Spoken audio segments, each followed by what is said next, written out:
Hello दोस्तों, पिछले video में हम लोगों ने हिंदी साहित्य का सिलेबस देखा था बीए सेकेंड ईयर का।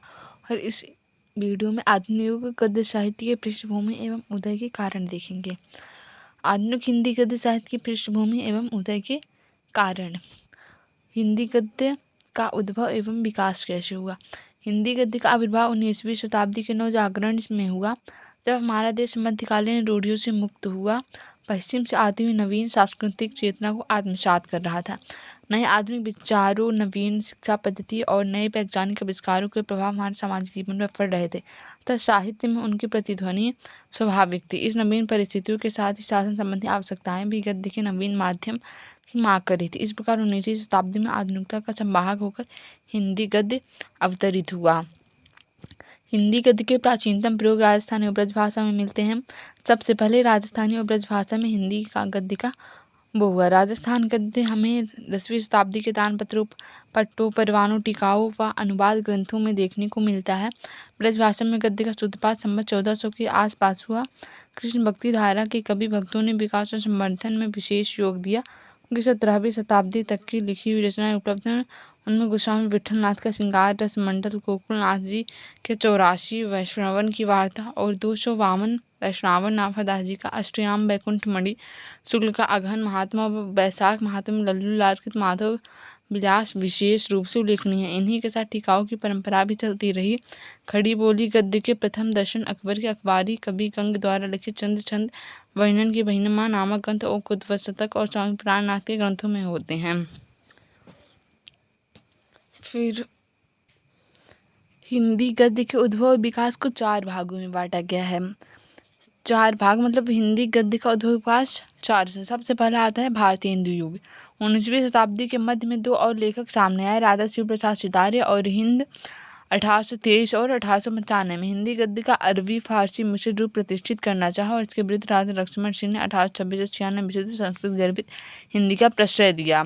तो भारतेंदु युग में सर्वप्रथम खड़ी हिंदी या गद्य साहित्य का आरंभ हुआ। 1850-1885 के बीच क्षितिज पर भारतेंदु 1850-1885 का उदय हुआ। भारतेंदु ने अपनी अनोखी प्रतिभा और महान व्यक्तित्व के तत्कालीन समाज को अद्भुत रूप से प्रभावित किया। बाल्यावस्था में इतिहास, भूगोल, विज्ञान, धर्म, पुराण, उपन्यास, नाटक, निबंध, पुरातत्व आदि न जाने कितने विषयों की ओर हिंदी के लेखक प्रवृत्त हुए। भारतेंदु एक व्यक्ति नहीं वरन संस्था थे। उन्होंने कितने ही लेखकों को जन्म दिया। इसमें प्रमुख हैं श्रीनिवास दास, बालकृष्ण भट्ट, प्रताप नारायण मिश्र, राधा कृष्णदास, कार्तिक प्रसाद खत्री, राधाचरण गोस्वामी, बद्री नारायण चौधरी, जिसे प्रेमघन बोला जाता है। ये सब रामचंद्र शुक्ल या तो भारतेंदु युग के टाइम के थे। भारतेंदु युग का गद्य नितांत सजीव है। इस युग के लेखकों ने अपनी भाषा, अपना जाति और राष्ट्र के उत्थान के लिए बड़ी अकुलाहट थी और उन्होंने नव युग की नई लहर को घर घर पहुंचाने का अथक प्रयास किया। उसके बाद सेकंड युग आता है द्विवेदी युग। सबसे पहले भारतीय हिंदी में हिंदी गद्य का उद्भव और विकास हुआ। सेकंड है द्विवेदी युग। भारतेंदु युग के बाद 20वीं शताब्दी में जिस एक व्यक्ति ने हिंदी गद्य के निर्माण और प्रसार का सर्वाधिक स्तुत्य कार्य किया, उनका नाम है महावीर प्रसाद द्विवेदी। प्रेस प्रयाग से सरस्वती मासिक पत्रिका प्रकाशन हिंदी साहित्य के इतिहास की महत्वपूर्ण घटना है। आचार्य महावीर प्रसाद द्विवेदी इसके यशस्वी संपादक थे। इस पत्रिका के माध्यम से द्विवेदी ने भाषा में परिमार्जन का अभूतपूर्व कार्य संपन्न किया। पेपर में यह सरस्वती पत्रिका का प्रकाशन किसने करवाया, तो महावीर प्रसाद द्विवेदी ने करवाया। अंतिम 3 लेखों में समालोचन और इतिहास लेखन के अभूतपूर्व कार्य किया। इस क्षेत्र में मिश्र बंधुओं का कार्य उल्लेखनीय है। मिश्र बंधुओं का भी नाम आता है। उपन्यास साहित्य में देवकी नंदन खत्री के चमत्कार प्रधान तिलिस्मी उपन्यासों की परंपरा से हटकर मानव चरित्र के चित्रण की ओर इस युग के रचनाकार सचेत हुए। वैसे तिलिस्मी, जासूसी, सामाजिक, ऐतिहासिक, पौराणिक चरित्र प्रधान भाव सभी प्रकार के उपन्यास इस युग में लिखे गए। द्विवेदी के उपन्यासकारों ने प्रेमचंद्र के अतिरिक्त किशोरीलाल गोस्वामी, गोपाल राम गमरी, वृंदावनलाल वर्मा, विश्वंभर नाथ कौशिक और चतुर्सेन शास्त्री उल्लेखनीय है। कहानी का तो जन्म सरस्वती पत्रिका से हुआ। ये महावीर प्रसाद द्विवेदी ने जिस पत्रिका का वो किया था, पहले अंग्रेजी और संस्कृत साहित्य की प्रसिद्ध कृतियों की कहानी रूपांतर सरस्वती में प्रकाशित हुई। प्रेमचंद्र, कौशिक, चंदन शर्मा, कुलेरी और सुदर्शन इस युग के प्रतिनिधि कहानीकार ने उपन्यास और कहानी क्षेत्र में प्रेमचंद का उत्तराधिकारी जिन लेखों ने सफलतापूर्वक वहन किया उसमें जैनेन्द्र कुमार, उग्र, कौशिक, अक्षय, चतुरसेन शास्त्री, भगवती प्रसाद वाजपेयी, भगवती चरण वर्मा, प्रताप नारायण श्रीवास्तव, राहुल सांस्कृत्यायन, यशपाल, इला चंद्र जोशी, अमृतलाल नागर आदि के नाम स्मरणीय है। पत्रिकाओं में सरस्वती कटिक, नागरिक प्रचारणी पत्रिका, इंदु, माधुरी, मर्यादा, सुधा, जागरण, हंस, प्रभा, कर्मवीर, विशाल भारत आदि ने हिंदी साहित्य संबोधन के विकास के लिए महत्वपूर्ण भूमिका प्रस्तुत की। इसके बाद हम भारतेंदु के बाद नाटक के क्षेत्र में सर्वाधिक महत्वपूर्ण योगदान शंकर प्रसाद के ऐतिहासिक नाटकों का है। नाटकों में एक प्राचीन गौरव के चित्रण, उसमें संस्कृति और राष्ट्र की भावनाओं का रंग पर्याप्त गहरे हैं। चरित्र चित्रण, कथोपकथन या उद्देश्य की दृष्टि से प्रसाद ने नाटकों की महत्ता असंदिग्ध है। प्रसाद के परवर्ती नाटककारों में लक्ष्मी नारायण मिश्र, हरिकृष्ण प्रेमी, राम कुमार वर्मा, शेठ गोविंद दास, उदय शंकर भट्ट, गोविंद वल्लभ व उपेंद्रनाथ अश्क के नाम उल्लेखनीय है।